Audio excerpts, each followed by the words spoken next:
दोस्तों सच्चे दिल से कमेंट बॉक्स में लिखे गोवर्धन की हार्दिक शुभकामनाएं। राधे राधे, जय श्री कृष्णा।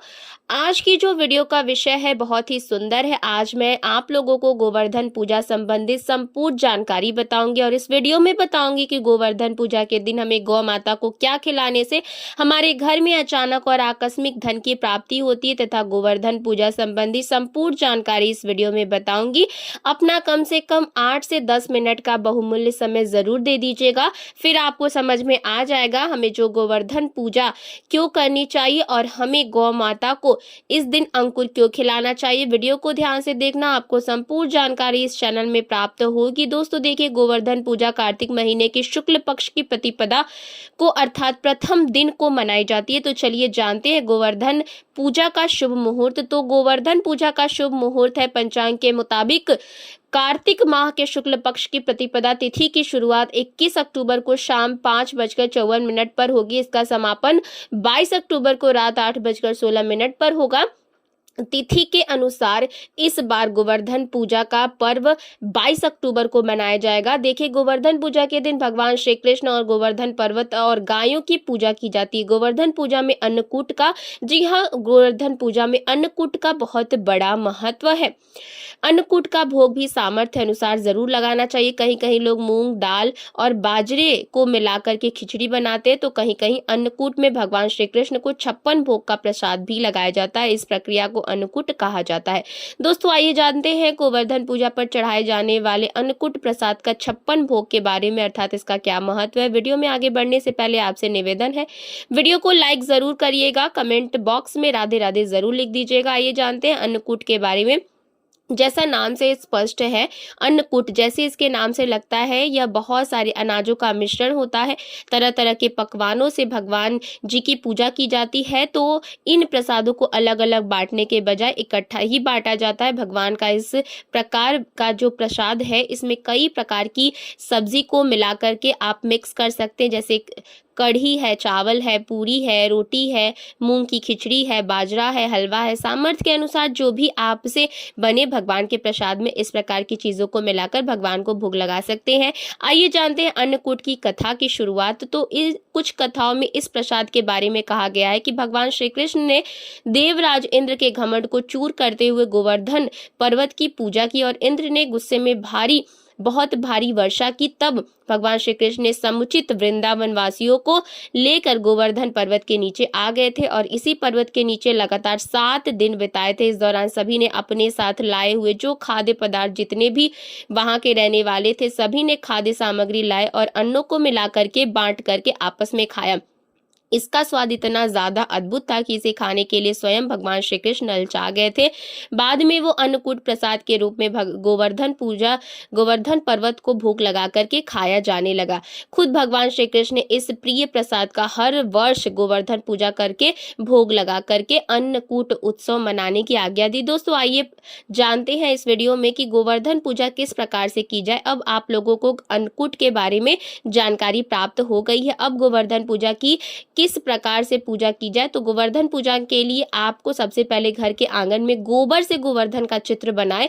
इसके बाद रोली, चावल, खीर, बताशे, दूध, जल, पान, केसर, फूल और दीपक जला करके गोवर्धन भगवान की पूजा करें। कहा जाता है कि इस दिन विधि विधान से सच्चे दिल से गोवर्धन पूजा की करने से साल भर भगवान श्री कृष्ण की कृपा बनी रहती है। चलिए इस वीडियो में आप लोगों को गोवर्धन पर्वत से जुड़ी हुई संपूर्ण जानकारी बताऊंगी। दोस्तों इस वीडियो में मैं आप लोगों को बताऊंगी कि हम जो है गोवर्धन पूजा क्यों करते हैं, साथ ही साथ मैं गोवर्धन पूजा की जो कथा है वो भी बताऊंगी। इस प्रकार को अगर कोई व्यक्ति सच्चे मन से सुनता है तो ऐसे व्यक्ति के जीवन में चल रही सभी प्रकार के कष्ट तत्काल समाप्त हो जाते हैं। ऐसे व्यक्ति की सभी प्रकार की कामनाएं की पूर्ति हो जाती है। ऐसा माना जाता है कि इस कथा को अगर सच्चे मन से सुने तो कोई भी आपकी मनोकामना चाहे कितनी भी बड़ी हो, वो मनोकामना पूरी हो जाती है। आइए जानते हैं दोस्तों, भगवान श्री कृष्ण खुद भगवान नारायण का अवतार है, लेकिन क्या आप जानते हैं कि भगवान श्री कृष्ण ने किसको पूजनीय बताया है। गोकुल वृंदावन के लोगों को भगवान श्री कृष्ण ने किसकी पूजा करने के लिए प्रेरित किया था? देवकी नंदन। भगवान श्री कृष्ण के गोकुल और वृंदावन के लोगों को गोवर्धन पूजा करने के लिए प्रेरित किया गया था। तभी से भक्तजन इस पर्वत की पूजा करते हैं। तो आज भी ऐसी मान्यता है कि मथुरा के पास में स्थित जो गोवर्धन पर्वत है, इनकी पूजा करने से भक्तों की सभी मनोकामनाएं पूरी हो जाती हैं। यहीं से कोई भी खाली नहीं लौटता है। इसी वजह से यहाँ हमेशा ही भक्तों का देखना जो गोवर्धन पर्वत है, वहां पर काफी भीड़ लगी रहती है। तो आइए इस वीडियो में जानते हैं वास्तव में हम जो गोवर्धन पूजा किस प्रकार से घर में निर्मित करते हैं। सभी दर्शकों को जानकारी प्राप्त हो चुकी है। अब इनकी पूजा क्यों होती है, इनकी पूजा होने के पीछे क्या कारण है। तो गोवर्धन पर्वत की ऊंचाई आपने देखी होगी, आज से काफी पहले काफी दिखाई देते थे, लेकिन हजारों साल पहले ये बहुत ही ऊंचा था, विशाल पर्वत था और इस पर्वत की ऊंचाई लगातार घटती जा रही है। इस संबंध में शास्त्रों में एक कथा बताई है। इस कथा के अनुसार गोवर्धन पर्वत को तिल तिल करके घटने के लिए एक आशी ने श्राप दिया था।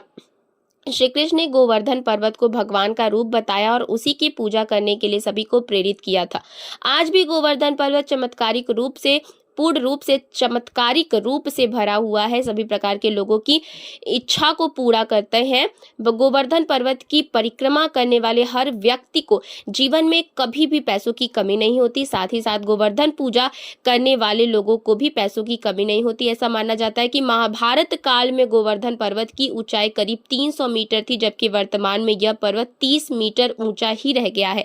गोवर्धन पर्वत की ऊंचाई लगातार घटती जा रही। इस संबंध में गर्ग संहिता में एक कथा बताई है। दोस्तों, कथा के अनुसार भगवान श्री कृष्ण ने अवतार लेने के पूर्व राधा जी से भी पृथ्वी लोक के साथ चलने के लिए निवेदन किया था। इस पर राधा जी ने कहा कि मेरा मन पृथ्वी पर वृंदावन, यमुना और गोवर्धन पर्वत के बिना नहीं लगेगा। यह सुनकर श्री कृष्ण ने अपने हृदय की ओर दृष्टि डाली, जिससे एक तेज निकला और राजभूमि पर जाकर के गिरा। यही तेज पर्वत के रूप में परिवर्तित हो गया। शास्त्रों के अनुसार यह पर्वत रत्नम, क्षरण कदम आदि वृक्षों से सुशोभित है और अन्य सामग्री भी इसमें उपलब्ध है। चलिए जानते हैं इस वीडियो के माध्यम से और भी इसकी कुछ रोचक कथाएं। एक कथा के अनुसार भगवान श्री कृष्ण की प्रेरणा से शालामित्र द्वीप ने द्रोणाचल की पत्नी के गर्भ से गोवर्धन का ध्यान से सुनिए। भगवान श्री कृष्ण की आज्ञा के अनुसार शालमित द्वीप में द्रोणाचल की पत्नी के गर्भ से गोवर्धन का जन्म हुआ। ध्यान से सुनना, भगवान के जन्म से वृंदावन एवं जो यमुना है वो बहुत ही खुश थी। गोवर्धन को भगवान का रूप ही जानकर के सुमेर है, हिमालय है, जितने भी पर्वत है, ये सब ने गिरिराज बना करके जो गोवर्धन पर्वत है इनकी पूजा की। एक समय तीर्थ यात्रा करते हुए पुलस जी अर्षि गोवर्धन पर्वत के समीप पहुंचे। पर्वत की सुंदरता देख करके अर्षि मंत्र मुक्त हो गए तथा गोवर्धन पूजा जो द्रोणाचार्य पर्वत से निवेदन किया कि मैं काशी में रहता हूँ, आप अपने पुत्र गोवर्धन को मुझे दे दीजिए, मैं उसे काशी में स्थापित करके वहीं पर रह करके पूजा करूंगा। द्रोणाचल जो थे, लेकिन द्रोणाचल पुत्र वियोग से व्यतीत हो गए लेकिन गोवर्धन पर्वत ने कहा कि मैं आपके साथ चलूंगा, किंतु मेरी एक शर्त, आप मुझे जहां रख देंगे मैं वहीं स्थापित हो जाऊंगा। पुलाद जी ने गोवर्धन पूजा की यह बात मान ली। गोवर्धन पर्वत ने आर्ष्य से कहा कि मैं 2 योजन ऊंचा एवं 5 योजन चौड़ा हूं, आप मुझे काशी लेकर के जाएं।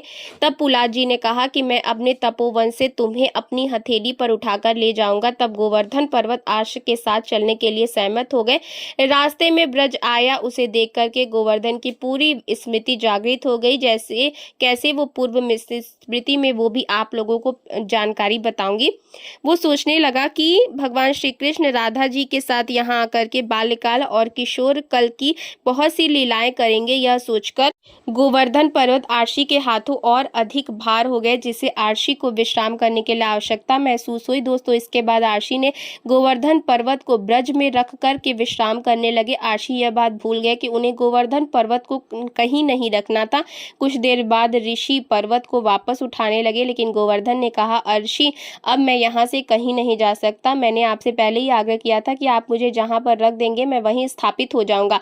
तब आर्षि जी उसे ले जाने की हट करने लगे, लेकिन गोवर्धन वहां से नहीं हिले। तब आर्ष ने उसे श्राप दिया कि तुमने मेरे मनोरथ को पूर्ण नहीं होने दिया, अतः आज से प्रतिदिन तिल तिल कर तुम्हारा शरण होता जाएगा। फिर एक दिन तुम पूर्णतः धरती में समाहित हो जाओगे। तो ऐसा माना जाता है कि अगर कोई भी व्यक्ति सच्चे मन से इस कथा को सुनता है या फिर गोवर्धन पर्वत की अपने घर में गोवर्धन बनाकर उनकी पूजा करते हैं, गाय को अन्नकूट खिलाते हैं, तो ऐसे व्यक्ति की सभी प्रकार की मनोकामनाएं पूर्ण होती हैं। ऐसे व्यक्ति के ऊपर भगवान श्री कृष्ण अपनी कृपा बरसाते हैं। तो आज के लिए बस इतना ही। कमेंट बॉक्स में लिखें राधे राधे, जय श्री कृष्णा।